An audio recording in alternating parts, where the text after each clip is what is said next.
लइकन के मांग बा मचल खला बोली सबरो रोड भइल जाम बा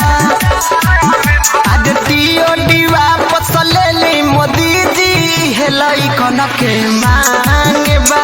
दियो दीवा पसलेली मोदी जी हे लइकन के मांग बा दियो दी वापस करो